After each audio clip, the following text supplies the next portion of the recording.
एक भव्य मंदिर, उंच दरवाजे आणि त्या दरवाजासमोर उभा असलेला हजारो लोकांचा जनसमुदाय. देव सर्वांचा आहे असं सांगितलं जात होतं. पण त्या देवाच्या दारातच काहींना थांबवलं जात होतं. हा फक्त मंदिरात जाण्याचा प्रश्न नव्हता, हा होता माणूस म्हणून जगण्याचा अधिकार. सन 1930, नाशिक. भारतीय समाजात अस्पृश्यतेची भिंत खूप उंच होती. दलित समाजाला विहिरीतून पाणी घेण्याची परवानगी नव्हती. शाळेत बसण्याची मुभा नव्हती आणि मंदिरात प्रवेश तर दूरची गोष्ट. नाशिकचे काळाराम मंदिर श्रद्धेचे प्रतीक, पण समानतेसाठी बंद दरवाजा. या अन्यायाविरुद्ध आवाज उठवण्यासाठी एक व्यक्ती पुढे आली. डॉक्टर बाबासाहेब आंबेडकर. त्यांनी ठाम शब्दात सांगितले, आम्ही देव पाहण्यासाठी नाही, आमचा हक्क सिद्ध करण्यासाठी जात आहोत. 2 मार्च 1930 हजारो अनुयायी शांततेने एकत्र आले. शिस्तबद्ध रांग, डोळ्यात आत्मविश्वास, मनात जळणारा स्वाभिमान. मोर्चा मंदिराजवळ पोहोचला. दरवाजे बंद करण्यात आले. समोर विरोधक उभे ठाकले. तणाव वाढू लागला, पण आंदोलनकर्त्यांनी हिंसा केली नाही. त्यांनी संयम राखला. त्यांच्या शांततेतच एक प्रचंड ताकद होती.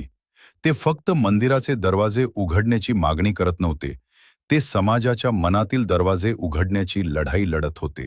त्या दिवशी मंदिराचे दरवाजे उघडले नाहीत, पण काहीतरी मोठं घडलं होतं.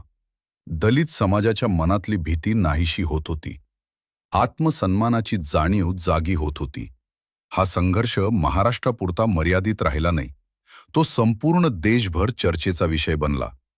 एक प्रश्न प्रत्येकाच्या मनात घुमू लागला, धर्म मोठा की माणूस? काळाराम मंदिर प्रवेश सत्याग्रह हा फक्त एका मंदिराचा मुद्दा नव्हता, तो होता सामाजिक समानतेचा घोष. याच चळवळींनी पुढे भारतीय संविधानात समानतेचे तत्व मजबूत केले. आज आपण जे हक्क उपभोगतो त्यामागे अशा संघर्षांची ज्वाला आहे. कल्पना करा, जर त्या दिवशी हजारो लोक शांत बसले असते तर इतिहास बदलला असता का?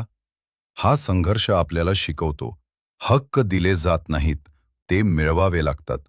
आणि जेव्हा माणूस स्वाभिमानासाठी उभा राहतो, तेव्हा बंद दरवाजे सुद्धा कायमचे बंद राहू शकत नाहीत. काळाराम सत्याग्रह हा फक्त मंदिर प्रवेशासाठी नव्हता, तो होता मानवी प्रतिष्ठेसाठीचा लढा. याच संघर्षानं पुढे सामाजिक आणि राजकीय चळवळींना वेग दिला. भारताच्या संविधानात समानतेचा जो मूलभूत अधिकार आहे, त्याच्या मागे अशाच संघर्षांची ज्वाला होती. या आंदोलनाचा उद्देश केवळ मंदिर प्रवेश नव्हता, तर सामाजिक समानता आणि मानवी प्रतिष्ठेचा हक्क प्रस्थापित करणे हा होता. जरी त्यावेळी मंदिराचे दरवाजे लगेच उघडले गेले नाहीत, तरी या सत्याग्रहाने दलित समाजात आत्मसन्मान आणि हक्कांसाठी लढण्याची प्रेरणा निर्माण केली.